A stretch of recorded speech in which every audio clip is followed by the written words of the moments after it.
အားလုံးမင်္ဂလာပါဗျဒီနေ့ကျွန်တော်တို့နေစဉ်စီးနေတဲ့မော်တော်ဆိုင်ကယ်တွေဟာဘယ်ကစပြီးဖန်တီးလာခဲ့လဲဘလို့နည်းပညာတွေကအစဉ်စဉ်ပြောင်းလဲလာခဲ့လဲ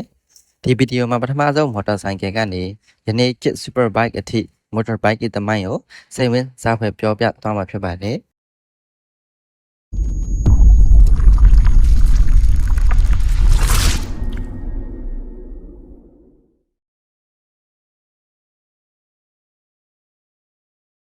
1800ခုနှစ်အစပိုင်းမှာလူရဘိုက်စကယ်ဆက်မပါတဲ့သပိန်ကိုပဲသုံးနေကြပါတယ်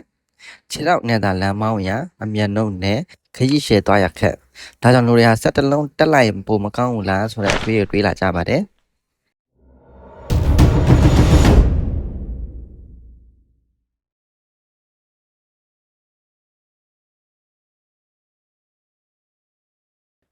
Sylvester Roper အမေရိကန်သားတယောက်ဟာပထမဆုံး Stream Power Motorbike ကိုဖန်တီးခဲ့ပါတယ်။ Stream Engine ကိုသုံးရပြီးအလုံးအလေးကြီးပြီးအန္တရာယ်များပါတယ်။ဒါပေမဲ့ဒါဟာ Motorbike သမိုင်းရဲ့အစဖြစ်ခဲ့ပါတယ်။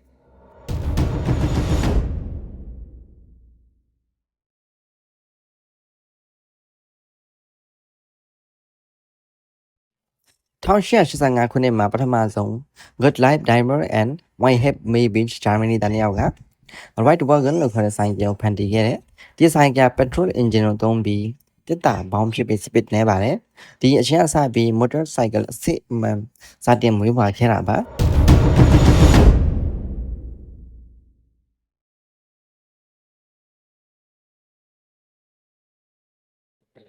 ဒီကားလမှာအထင်ကြီးဘရန်တွေပေါ်လာပါတယ်။ Harley Davidson,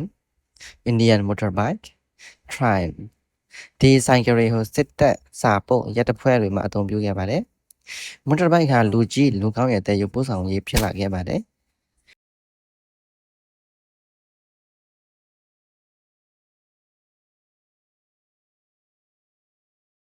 စစ်ပွဲတွေမှာမော်တော်ဆိုင်ကယ်ကအရေးကြီးဆုံးယဉ်ဖြစ်ခဲ့ပါတယ်။စစ်စာပိုဆက်သွယ်ရေးလင်းမြန်စွာတွာလာနိုင်ခြင်း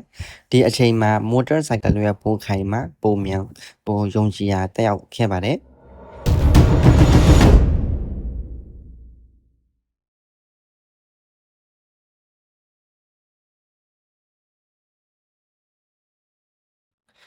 စစ်ပြီးတဲ့နောက်ပိုင်းမှာဂျပန်နိုင်ငံကမော်တော်ဆိုင်ကယ်လောကကိုပြောင်းလဲလိုက်ပါတယ်။ထင်ရှားတဲ့ brand တွေ Honda, Yamaha, Suzuki, Kawasaki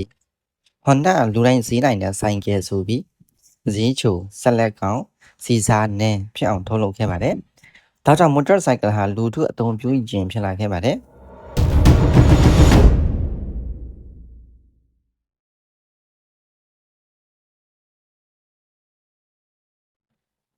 1980နောက်ပိုင်းမှာ motorcycle ဟာ speed and sport bike ကိုရောက်လာပါတယ်။ MotoGP Superbike 300 km/h ကျော်အထိကိုရောက်ပါတယ်။ technology တွေပြောရရင် disc brake, ABS, fuel injection,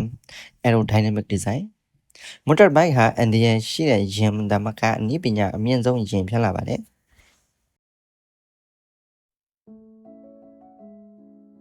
ဒီနေ့မှာတော့ electric motorcycle ရောက်လာပြီအတန်တိတ်ပြီးပတ်ဝန်းကျင်ကိုထိခိုက်မှုမရှိဘူးစီထည့်စရာမလိုပါဘူးဘယ်ထိသွင်းရတယ်နာမည်ကြီးတဲ့ brand တွေပြောရရင် Zero Motorcycle Harley Davidson Lightbike ဖြစ်ပါတယ်အနာဂတ်မှာဆိုင်ကယ်ဟာ AI Smart System Autonomous Tech ပါဝင်လာနိုင်ပါတယ်ဆိုင်ကယ်ဟာစပိန်ကနေစတင်ပြီးဒီနေ့ Kit Smart Mission အထိနှစ်ပေါင်း150ကျော်ခရီးဆက်လာခဲ့ပါတယ်။ဒါဟာလူသားရဲ့အိမ်မက်အမြန်ဆုံးနဲ့တွန်းတက်မှုကိုကိုစားပြုနေတဲ့ယဉ်တစ်စီးပါ။ဒီဗီဒီယိုကြိုက်နေတဲ့ရင် like subscribe လုပ်ပေးပါ။နောက်ထပ်နေ့ပညာသမိုင်းတွေကိုဆက်လက်တင်ပြသွားမှာဖြစ်ပါတယ်။အားလုံးကျေးဇူးပါဗျာ။